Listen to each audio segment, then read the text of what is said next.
रूप था। और एसआईआर के मामले में जिस तरीके से वोट काटने का काम शुरू हुआ, मैं बधाई देना चाहता हूं अपने पीडीएफ प्रहारी और संगठन के लोगों को जिन्होंने वोट बचा लिया। भारतीय जनता पार्टी फॉर्म 7 को लेकर के आई और फॉर्म 7 उन्होंने ऐसे बांटना शुरू किया, उस घपले को भी हम लोगों ने पकड़ लिया। और जब उस घपले को पकड़ा तो पता लगा फॉर्म 7 बंद हो गया उत्तर प्रदेश में। फॉर्म 7 से कोई वोट काटा नहीं गया। और इस महत्वपूर्ण विषय पर उन्होंने अपनी बात रखी है। समाजवादी पार्टी महिला आरक्षण के पक्ष में है और समाजवादी पार्टी का इतिहास रहा है कि हम लोगों ने हमेशा महिलाओं को आगे बढ़ाने के लिए काम किया है। हमारे नेता जिनकी विचारधारा पे हम लोग आगे बढ़ रहे हैं, डॉक्टर राम मनोहर लोहिया, उन्होंने हमेशा जेंडर जस्टिस और सोशल जस्टिस की बात की है। हम समाजवादी लोग जेंडर जस्टिस और सोशल जस्टिस के पक्ष में हैं और महिलाओं का आरक्षण 33% हो उसके भी पक्ष में हम लोग बोल रहे हैं। और ये लड़ाई हमारी निरंतर चल रही है और कहीं न कहीं आरक्षण हमारे पीढ़ी के आह्वान को और मजबूत कर रहा है। लेकिन जिस तरह की बातें हमें सुनने को मिल रही हैं, अब भारतीय जनता पार्टी नारी को नारा बनाने की कोशिश कर रही है। भारतीय जनता पार्टी इस आरक्षण को लेकर के भाजपा अपना नारी का नारा बनाना चाहती है और बदलने की कोशिश कर रही है। जिन्होंने नारी को अपने संगठन में नहीं रखा, उनके मान सम्मान के लिए कैसे रखेंगे? और अगर ये बात गलत है, अध्यक्ष महोदय, जिस पेरेंटल संगठन से आप निकले हैं उसमें मान सम्मान के लिए संगठन में कितनी नारी हैं ये बता दें आप। और इनका, क्योंकि पिछले कई वर्षों से अध्यक्ष जी ये सरकार में है और मैं सुन रहा था माननीय मंत्री जी को मैं सुन रहा था, उन्होंने बहुत सारे योजनाएं, बहुत सारे कार्यक्रमों की जानकारी दी।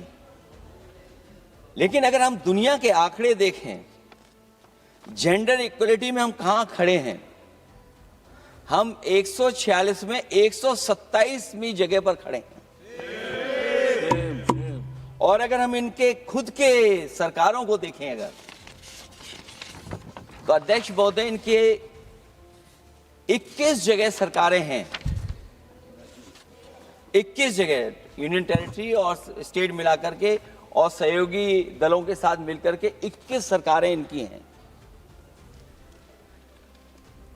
भारतीय जनता पार्टी ये बताए कि उनके 21 स्टेट में जहां सरकारें उनके सहयोगी साथियों के साथ चल रही हैं, कितने मुख्यमंत्री इनके बने हुए हैं? कितनी महिला मुख्यमंत्री बनी हुई इनकी? जीरो। और जो दिल्ली की बनी हुई हैं, हालांकि वो हाफ चीफ मिनिस्टर हैं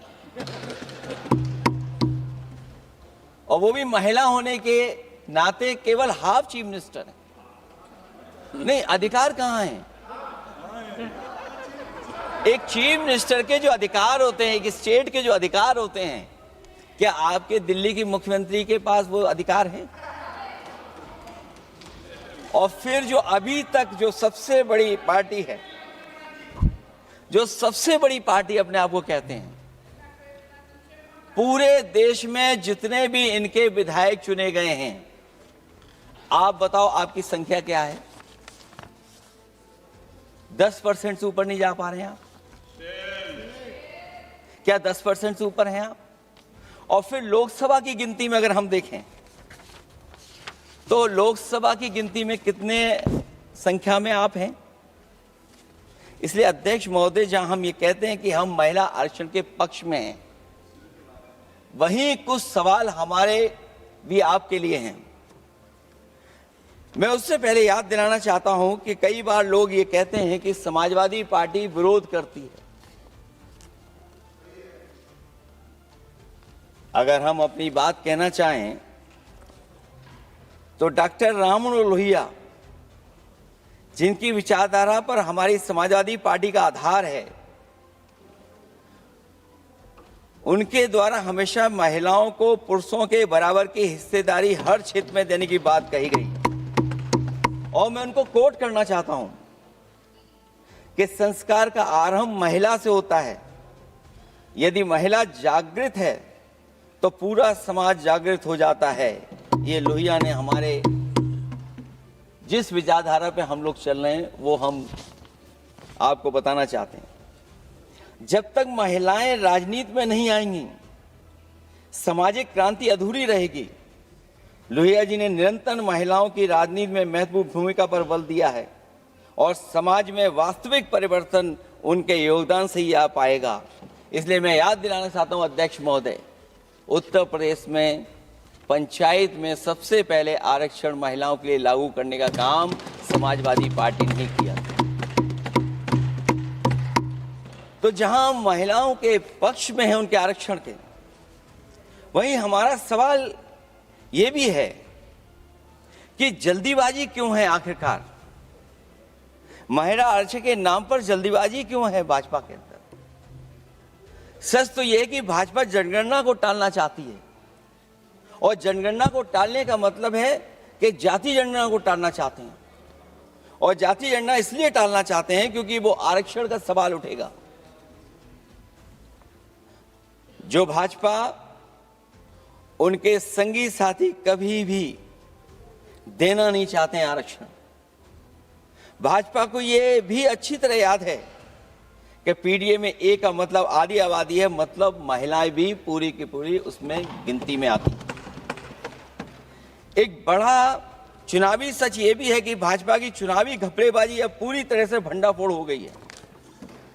जो एसआईआर आप लेकर के आए थे अध्यक्ष महोदय, उत्तर प्रदेश में हम लोगों ने बड़े करीब से देखा एसआईआर। वो कहने को तो एसआईआर था, लेकिन सच्चाई में वो एनआरसी का रूप था।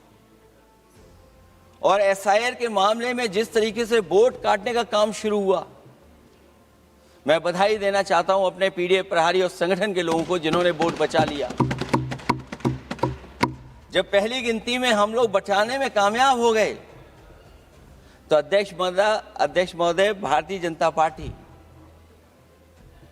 फॉर्म 7 को लेकर के आई और फॉर्म 7 उन्होंने ऐसे बांटना शुरू किया, उस घपले को भी हम लोगों ने पकड़ लिया। और जब उस घपले को पकड़ा तो पता लगा फॉर्म 7 बंद हो गया उत्तर प्रदेश में। फॉर्म 7 से कोई वोट काटा नहीं गया। अध्यक्ष महोदय, जो फॉर्म 7 काटने के लिए जिससे दस्तखत कराए थे भारतीय जनता पार्टी ने, उस व्यक्ति को दस्तखत करना भी नहीं आता है।